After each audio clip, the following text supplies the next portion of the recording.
Welcome to my woodworking shop. I'm Cindy Drozda. I'd like to show you a little gizmo that I make called a MicroLight.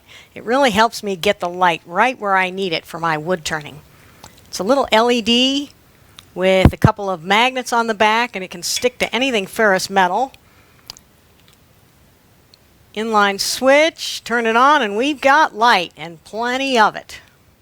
So let's do some turning, and I'll show you how I use this MicroLight. I'm hollowing out this finial box here, and the MicroLight really makes it easy to see what I'm doing, getting that little nub out of the inside bottom.